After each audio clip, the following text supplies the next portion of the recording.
Welcome to On the Edge with April Mahoney Brains. Here, this is the spot where the conversations are pointed, the guests are sharp, and the responses are never dull. Did you bring your thinking caps? Because it's time to put them on. Because the conversation starts now. So, welcome to On the Edge with April Mahoney Brains. You are at the spot. Here is the place where the conversations are pointed and the guests are sharp. Oops, right there. And the responses are never dull. Today we have Janelle and Gregory Watson from Australia. They are the founders of Feather of Gold. We're going to talk to them about that. They tell me that they are energy activators. Really? Now, how do you activate that? I'm going to talk to them a little bit about the world of tech because both of them are in technology. And I want to hear Janelle's perspective being a woman in that tech space, which is normally, historically been a male-dominated area. We're going to talk about the work that they do, the light language. So before we delay anymore, let's welcome to the edge. Hello, Janelle and Gregory. Hello. Hello. How are you? Hi. Well, thank you. Well, thank you. We're very excited to be here. I told them, I said, look at them. They look absolutely gorgeous. Let me see how long that ponytail is, Gregory. Not as long or as thick as it used to be. Wow. I know. Why do we lose our hair for some reason? I guess we came into the world bald, but why in the world? Because it's crazy. Yeah. It's the way it goes. So. I know. And men get so sensitive about it. My husband is completely bald, and I think that it's attractive, but, some men don't. So tell us a little bit about your story, your history, and your journey, how you two lovebirds came together. Okay. Well, Greg and I have been, were IT trainers for a long time in the same space. We actually have come across each other's paths all our lives, and we just didn't meet up until about 2011. But we literally have worked for the same companies. He used to come and holiday at the caravan park where I grew up, same town. It was just like we've been there and just crossed paths, and it obviously was divine timing when we were actually due to meet. So in 2011, we both ended up training in the same IT training company, and that's when we met. Wow. Yeah. And then what did he do? He checked your bits and bytes and upped your algorithm. And you fell in love. And all those ticked the boxes. Yep. That and that. So it's all good. We actually have only been married for 4 years and been together for 5 years. So we were both with other people at the time, and that obviously fizzled, didn't work out. Wow. And we were friends, but we were always from the instant. In fact, the instant we met, we became friends. We just connected. And that's so important that you're friends first. I was longtime friends with my husband before I married him. You get to do a little data collecting. You get to do a little processing. You get to plug in your own artificial intelligence, right, and tell your own story because it's different. But, a lot of technology and computer work is energies and frequencies, bits and bytes and numbers and how it all comes together. Greg, how did you find yourself in the tech space? Started off training to be a maths teacher and decided I didn't really like that. Like the maths, but not so much the teaching. But when I got to the adult education, the computers sort of grabbed my attention, and the fact that you can sort of create this environment all of your own, sort of work with that. And then it got to the point where others wanted to know how to do it. And because of the background with the teaching and training, I started teaching technical colleges, then training companies. And I found I had a real knack of being able to explain things to people. So that's good because training is important. They're not doing that as much as they used to here in the United States. That used to be a part of your human resource packet, You get X amount of training. They're not doing that. Are you finding companies are doing a lot more of that online? Yes. Absolutely. In the last 6 months, I've been training places sort of all around the world. So from here in Canberra, we've been training people in the Philippines and training people in Singapore and Hong Kong, New Zealand, plus all the different time zones in Australia, of course. 2 years ago, you couldn't get people to attend an online training course. And now they're kind of like, oh, do I have to turn up? Don't you do this online? Yes, we do. I know they do. So there's other things that you do to get people turned up and get their light started. Tell me about this light language. What in the world is that? That's actually a language of the soul. So light Hmm. language is something that your soul recognizes and speaks. And quite often in the 3D, we don't always understand the actual words because it doesn't translate. It's not like trying to translate from Chinese to English, or from Japanese to Australian. It's just, it doesn't work that way. But what it is, it's an energy. So it's an energy form, and everybody speaks it differently because their soul speaks differently. But each soul will recognize the energy and the intent and the downloads that come with the light language when it's being spoken. Light language is a lot like love language. Confusing. Yeah, but it's also a connection that happens in the background and is constantly there. Janelle and I, for instance, find that we are constantly connected, even when we're not talking, even when we're not in the same room, even if we're not in the same country. And that's all those things that happen. We always have that connection to each other. So Yeah. Even when I was in Bali and he was here in Australia, and I was doing some training and things over there, and we were still on the same wavelength. That's Pretty beautiful. cool. So how do you connect that dot with your clients? How do you help them understand what their light language is and finding like-minded people that pick up on that same frequency? Basically, as far as connecting to people, I'm what's referred to as an activator. So when we work with universal energy, and everything is energy, we're all made up of energy. We're energetic beings woven into a human body. So our energies connect, and people walk into rooms and they actually read each other's energy without knowing. It just happens. You walk into a concert, you pick up the vibe. You walk into a meeting, you know what's going on. You sense, that energy that's actually happening. So we teach people what that means, how to read that, how to work with that, and then how to apply it in their business, because it's really important. In your business, you need to be able to have energetic readings. You need to be able to understand what your clients are saying, what you need, where your blockages are, where things will actually flow, because energy flows like a stream. Mm-hmm. So, if there's a blockage in the stream will either dry up, or it will flood, or it will, simply go around the blockage but not be smooth anymore. And you want your energy to flow like a stream into a river and then out into the ocean. And because we're all energy, we all work on that energetic level.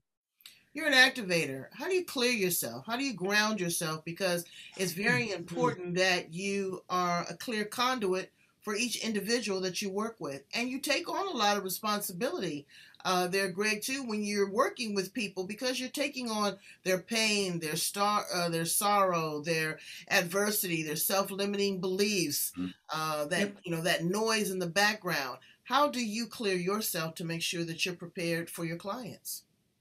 We have a grounding ritual that we actually do. We work with.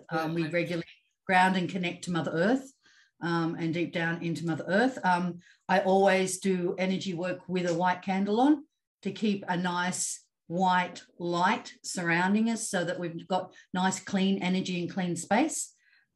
We also always make sure that we cut cords, energetic cords, at the end of each day.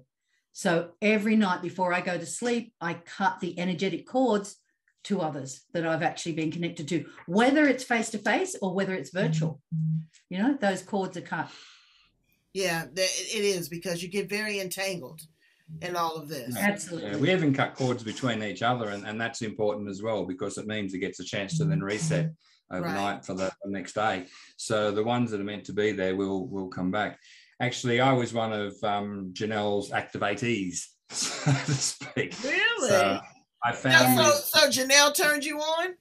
I ain't mad at you. Go ahead. You could put it that way, yes. Go ahead. But I'd always found that that energetic connection was always there. Even as children, we used to go and visit my grandmother. My grandmother used to read tea leaves.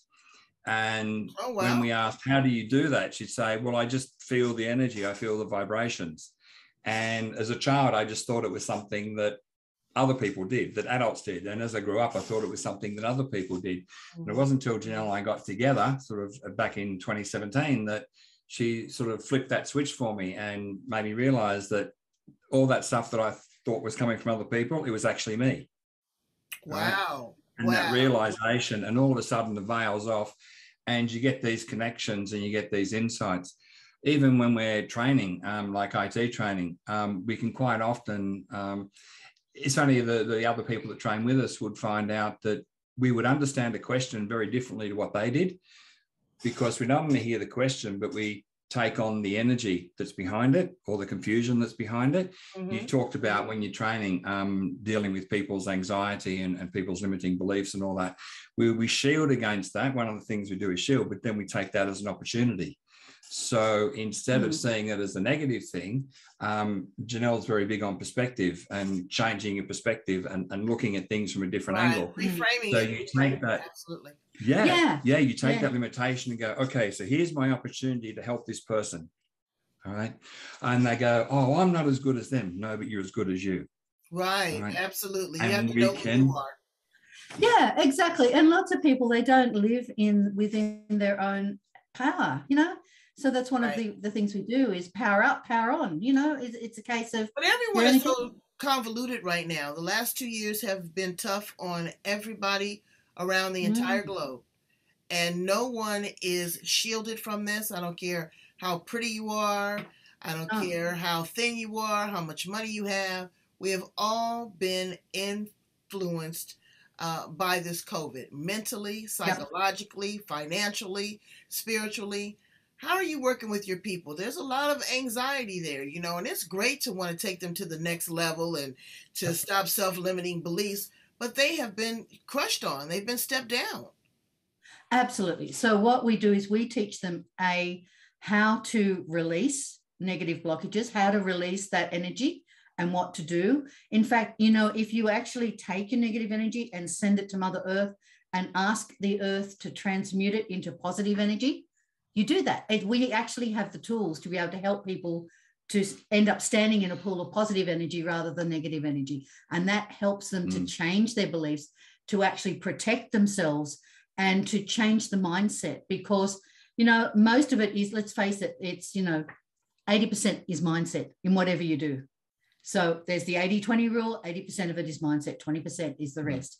So if you can actually get them to face what they're actually worried about and work with that and look at the fact that they are supported. They're not alone here in this world. So many people feel like they're alone and they're the only ones, and they're not, you know, and whatever they feel, we help them to get rid of their programming, their previous life or past life programming, whatever's happening, and they stand in their own power, their own sense of self. And that helps them to realize that A, they're not alone, and B, they can actually reach out to others.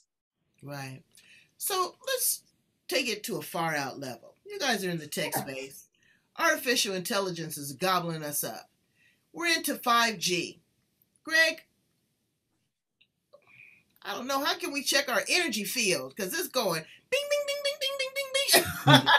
You know, nobody is in a straight trajectory right now. We don't know. We're trying to get through this metaphysical portal of energy and change and uncertainty, but we're still just kind of, you know, we don't get it. We don't feel it. We don't know how to process it. What do you say to those people that are afraid and fearful?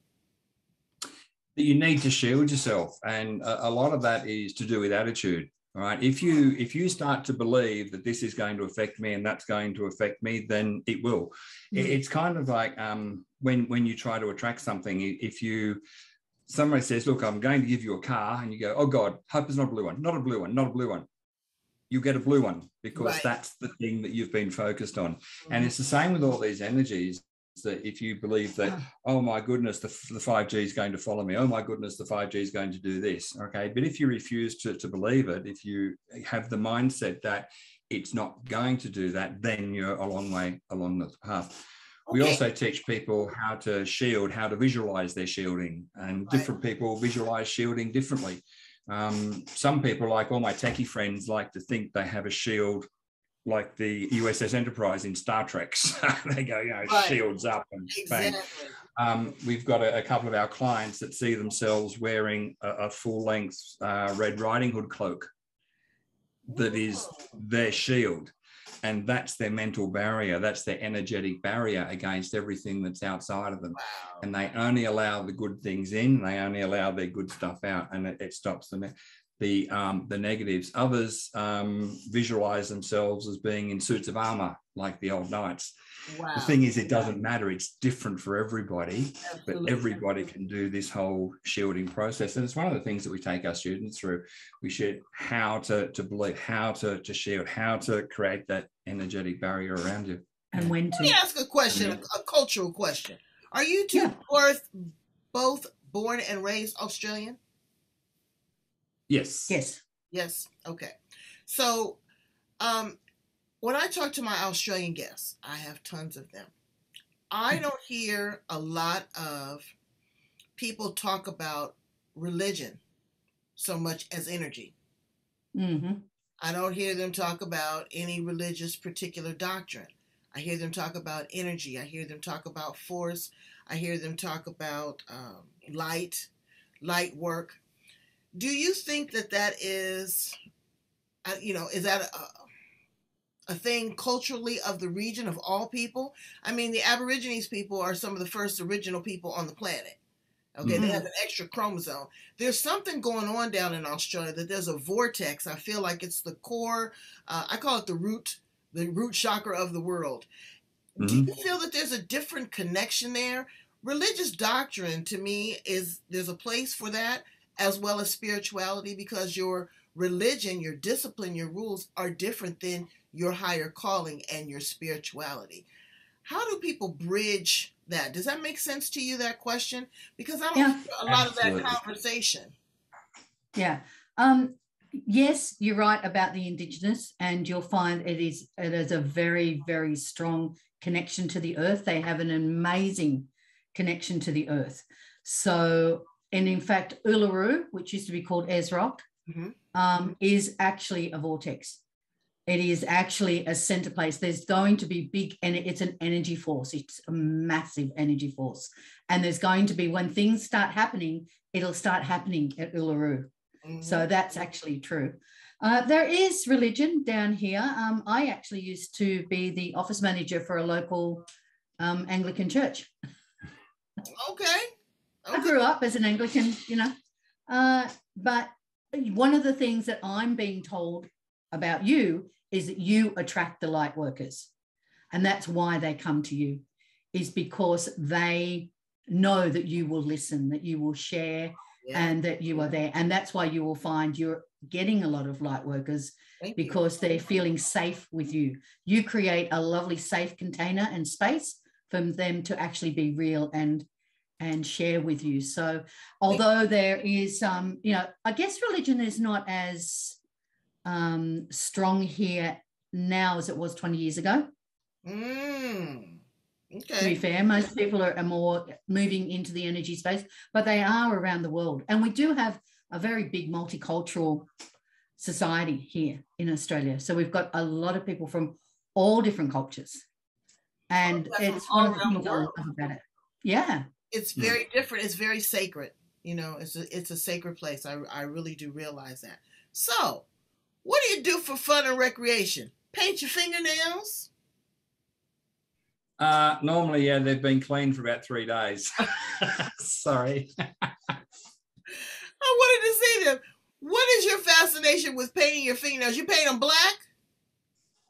Black or blue, generally. Oh, blue? Sometimes green. That's very popular now in pop culture. You see, like the singer Sting, he paints his gray. Yeah. Yeah. So what made you paint your nails? Just because I can, because I liked it. But the black tends to be more of a protection color. So most of your protection energies and protection crystals and stuff are like the blacks, or the reds in terms of their coloring. Sometimes blue. Sometimes I use it to help balance the feminine and masculine energies. Okay. Around us. No, I thought it because you were an undercover rock star too, because the rock stars have always. No, you know, that is the most common question I get. What instrument do you play? And the only instrument I can play is a CD player. Oh wow!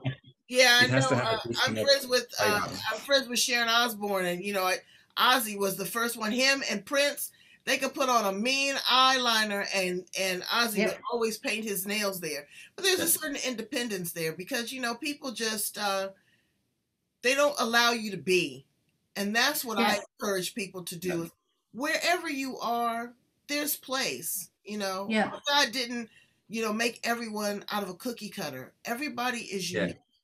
Yeah, and that comes back to a lot of our perspective with the religion and the spirituality thing, in that with the spirituality, and we really don't like the word spirituality in lots of ways because it gets so associated with religion specifically. Well, it's misused. It's misused. Well, they don't understand that they're, like I said, religion is, in my perspective, a discipline, a doctrine, a rule, a guideline. But spirituality is the ultimate destination. Getting to that place of energy, to the energy of source. Some people, call it God, goddess, universe, all of that. But just like everything else. We have him called God, universe, source, creator, divine, and a lot of other names. But the thing with the way we approach it is that there's not one way of doing it. People say, oh, how do I meditate? Well, that's up to you. Some people like to sit in a little quiet room. You don't have to wear an orange robe and levitate, which is I know. I always say, don't have to wear an orange robe and levitate to meditate. Because people sort of see it as being woo. I was doing that the other day. I was I got out the shower, and we have a really nice chair in the bathroom. And I sat there and I just got in Zen mode. It just took me there. It's not a certain ritualistic practice. You don't have to play the gong. You don't have to light the incense, but you do have to breathe, connect to source, and calm the monkey mind. Yes, and there's so many different ways to do it. I often don't close my eyes to meditate because one of the big things I have is trouble keeping my eyes closed. So I spend half the time going, close your eyes, close your eyes. Close your eyes. And of course, you don't get there when you're actually doing that. Okay, wait. Take that, because I want to ask a question here. When you meditate and you don't close your eyes, are you staring at a focal point? Are you talking to your subconscious mind? Where are you at? Usually it's a point on the wall or it's a flame. So quite often I'll do eye gazing meditation where I'm actually gazing at a flame or a focal point of some sort. When we do most spiritual work, I don't have my eyes closed. I see it either here or in my mind, and I don't need to have my eyes closed. I don't need to get to that point. But, people do that when they do walking meditation. They just walk. Right. And there's all sorts of different forms. So the traditional, you don't have to do the traditional close your eyes, sit in the lotus position and, go out to it. People can, and there's nothing wrong with it. Yeah, walking, running, playing music. Tai Chi, yoga, painting, artists when they get into that zone, runners when they get into the zone. It's all connection. So speaking even of the IT stuff that we do, the same thing. We'll get focused on a project, and you get into the desk and under the computer and just zone. That's him. And nothing else happens. Well, that's your happy place because that's your place of creativity. And Einstein, one of my heroes, was great on creativity. He said it's not the actual product, but it's the imagination.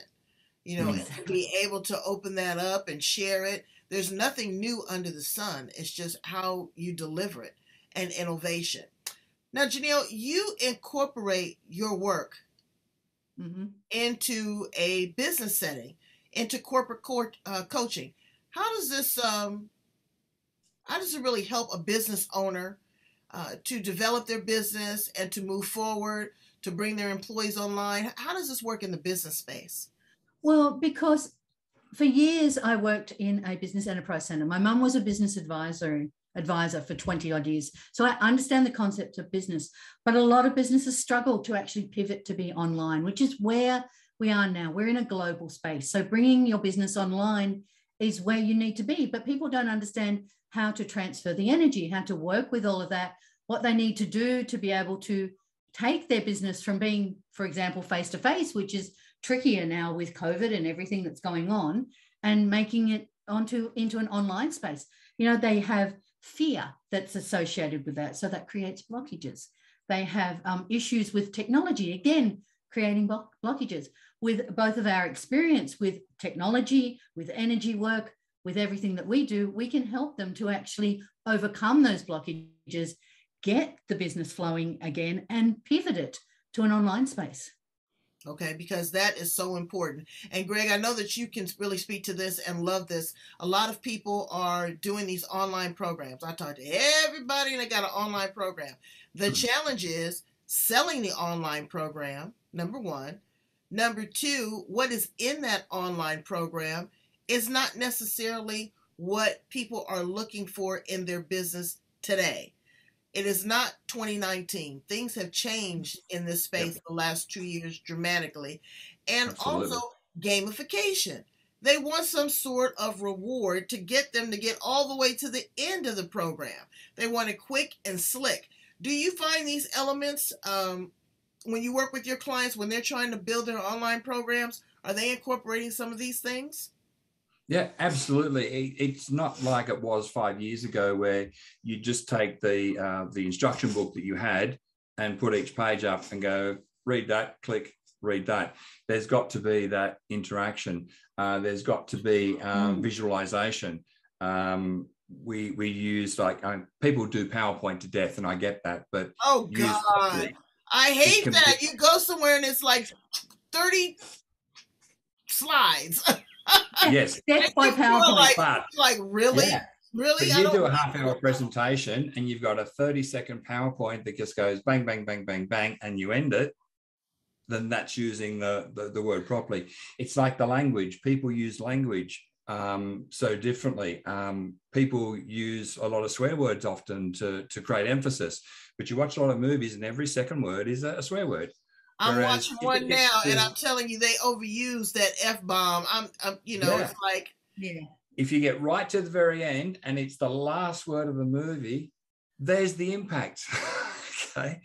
Rather than desensitizing people to it the whole way through. And the same thing with PowerPoint or any of the presentation tools. So the other thing that we find is that a lot of our courses need to be set up so that you diverge. We have an outline, we have a syllabus, so this is the sort of stuff that we'll cover. I think the last 3 or 4 courses that we've run, we've got as far as page 2 before it's diverged completely. Right. Yeah. Because the group needs something else. The energy of the group changes, and we see the energy change from day one. Even little things like, how do you answer your emails? If you answer your emails on demand, you focus so much energy on your emails, and that energy is not available to your business. Whereas if you do your emails at 9 o'clock and then 11 o'clock, you've got that 2 hours in between where emails are not sucking the energy out of your business. That's for social media. That's another tip for social media. If you constantly post, it is reducing your algorithm. They're looking to see your screen time. Remember, Brains, this is a free service that you're using.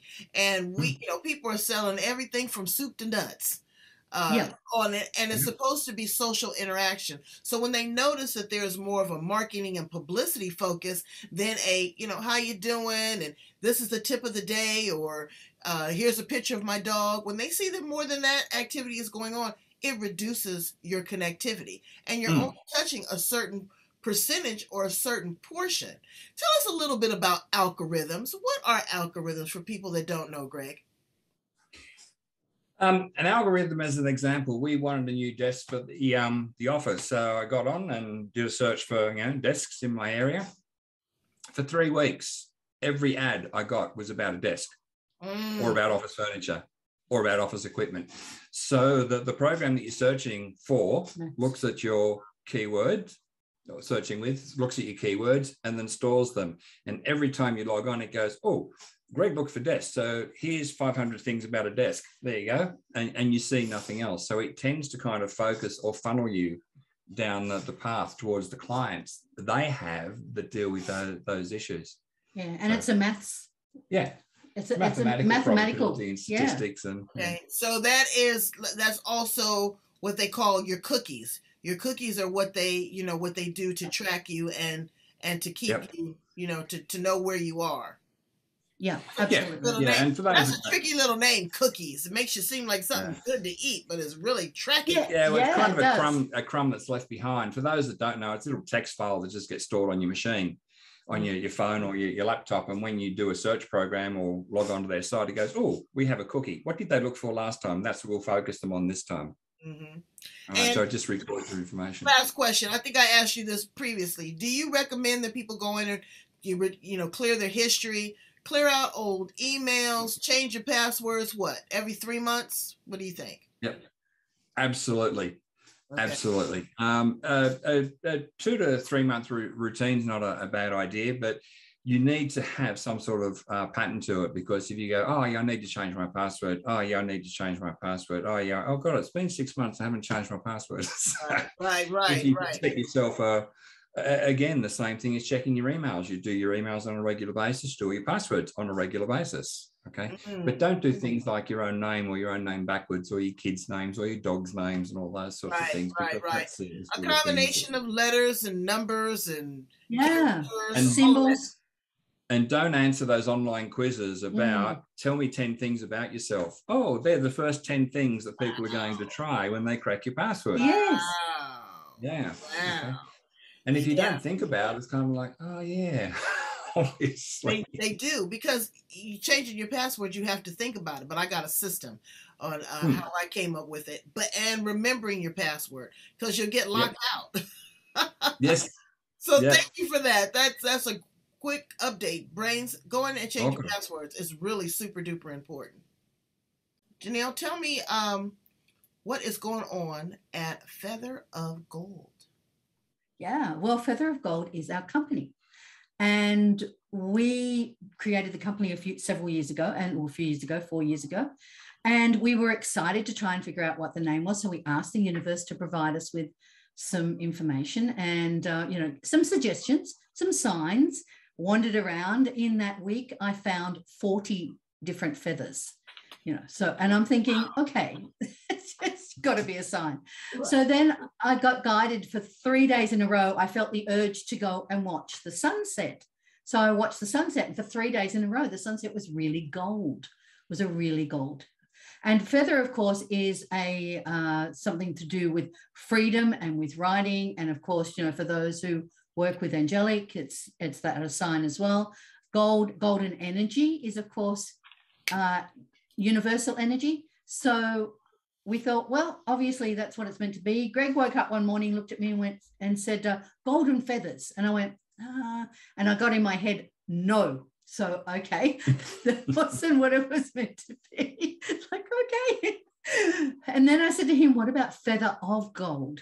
Because a feather is also a quill, where you do writing and connection and all of that. Also very erotic. Have either one of you ever had a feather massage? Yes. Brains, that's for mature adults only, honey. Let me tell you, the way that the energy transfers on your body, lightly blazing over your body, it is euphoric. It is absolutely amazing. Let me ask a question. Talking about feathers. If you were an animal, a spirit animal, Greg, what animal would you be and why?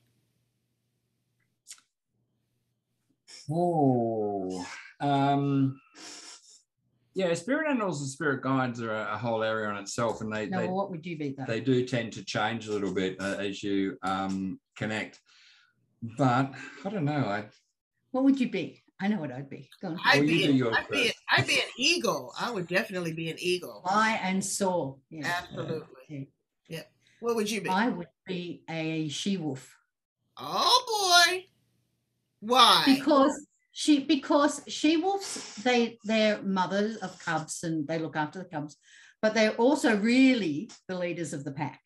They really do, the male wolves go out and look and whatever, but the she-wolf is, the energy there is both feminine and masculine energy, because they've got the strength of the wolf, but they've got the feminine energy of the female.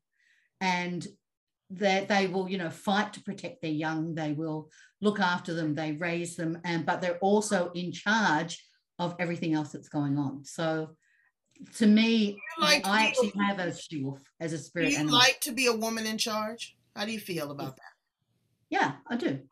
Yeah. I do, because there's no reason why women can't be in charge. I love it. I love the energy that you gain, because you can balance your masculine and feminine. You can actually balance use your masculine energy and do what needs to be done and get everything done and sorted. And in the IT world, I had to stand up and use my masculine energy, because as a female trainer, if I hadn't shown certain groups of training that I was running training courses for, that I knew my stuff by morning tea, they would almost get up and leave, because they just literally, you had to prove to them that you knew your stuff because you're a female.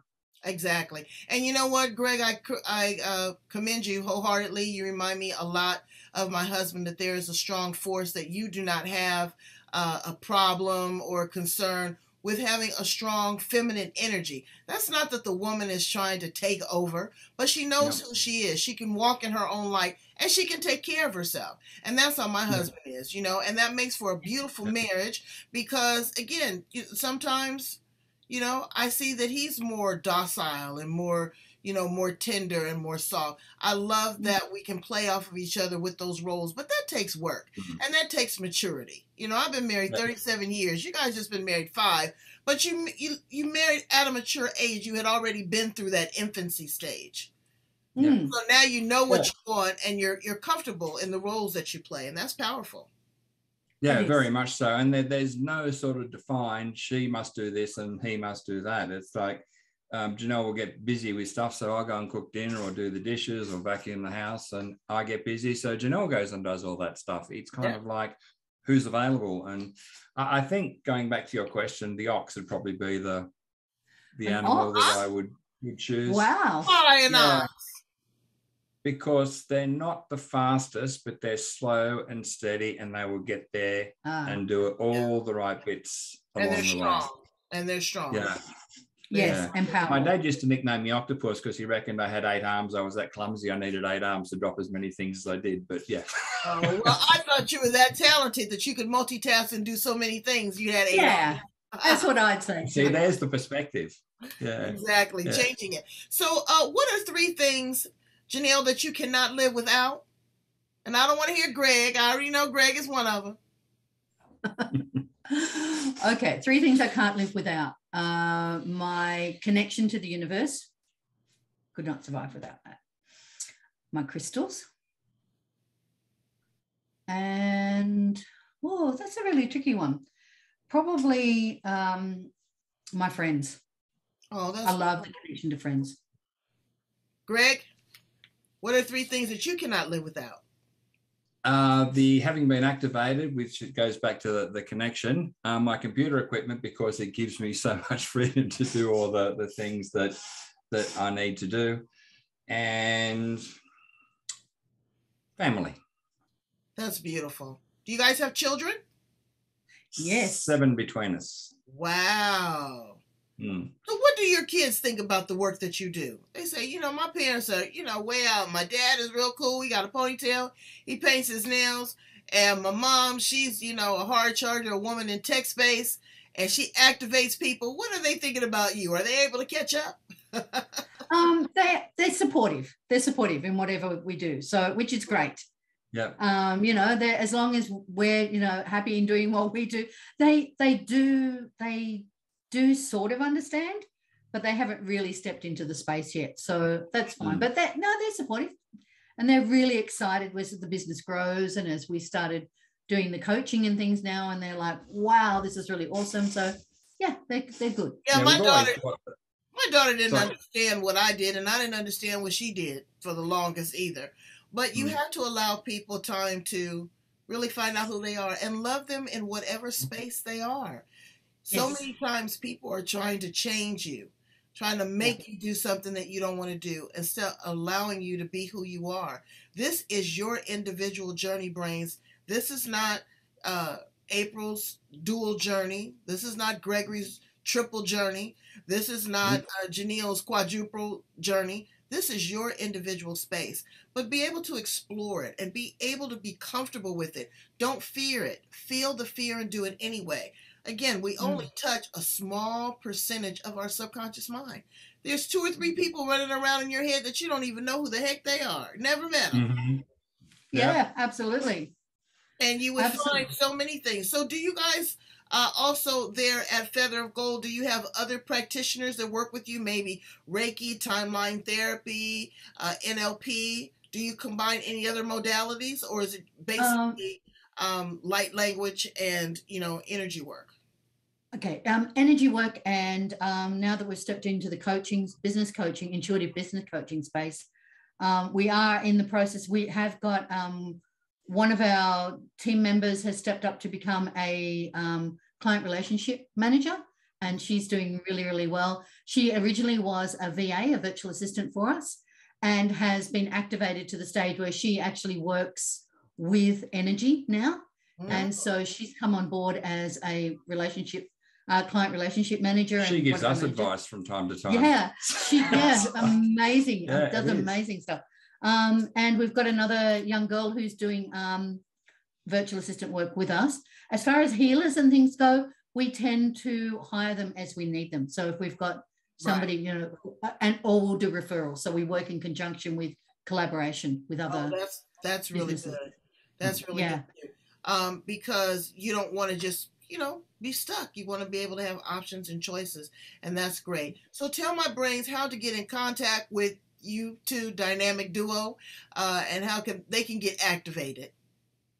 Awesome. Well, you can find me on Facebook as Janelle G. Watson. And that's probably the easiest way, because Greg doesn't jump on his Facebook very often.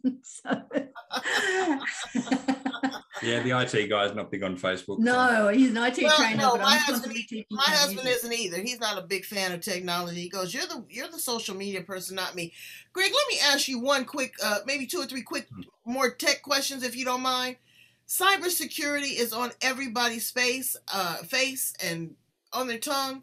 My girlfriend, her husband just got caught up in some ransomware. Yeah. And I had another guest on my show that talked about cybersecurity. Will you reiterate to people how they should clean their cookies, their history, change their passwords? What are some basic tips that we should do to try to protect ourselves in this space? Because everything is a point and a click. And you see everybody's getting, hacked in all these different social media accounts. I get emails from strange people. I'm afraid to open them up. I could be missing a great opportunity. Give us a couple quick tips to take away. Yeah, and that's where a lot of it works. It works on that FOMO, the fear of missing out. So, click here. We get any number in any one day messages saying, you appear in this video, have a look. Yeah, no. Okay. We couldn't deliver your package today, so click here to track the package. Right.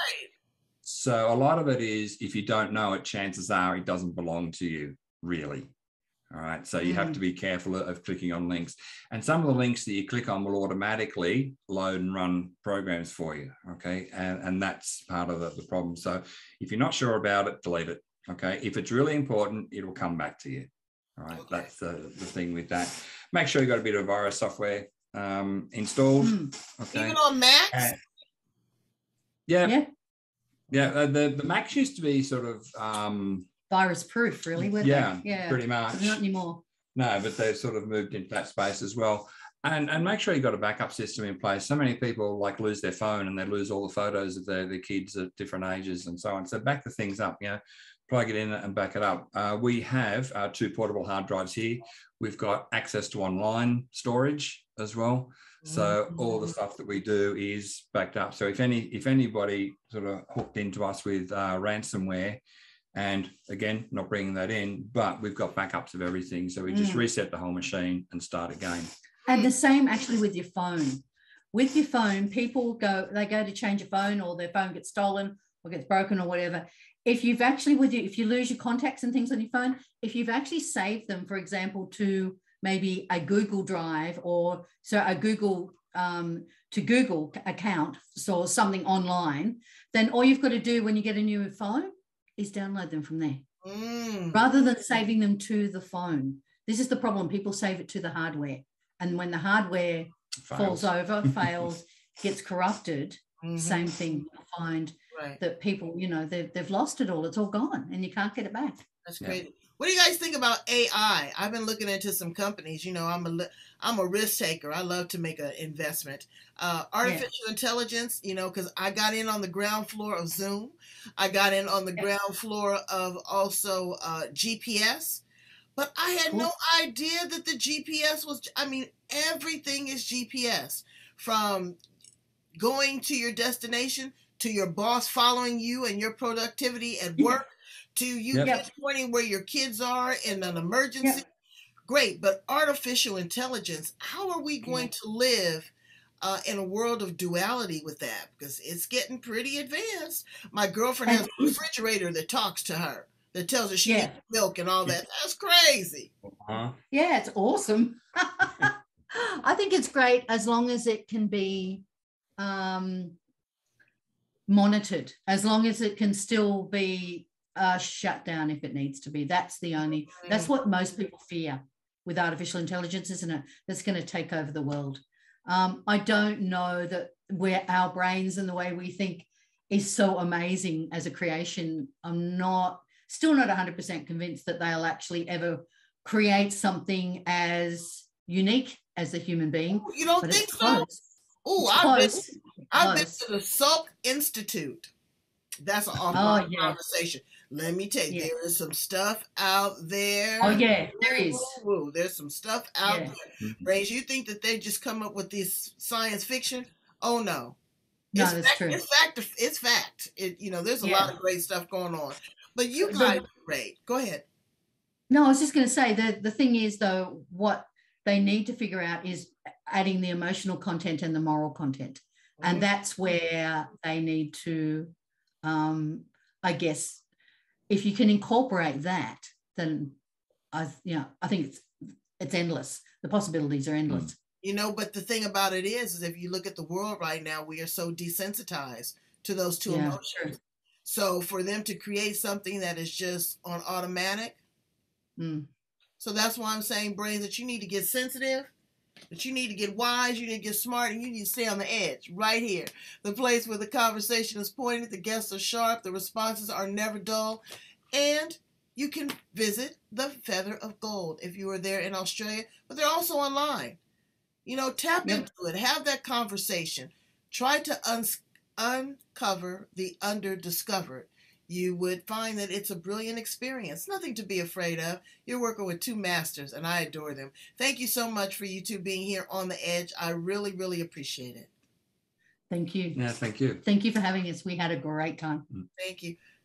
Brains, get together. Check your energy level. Oh, your tank might be low. Bye-bye.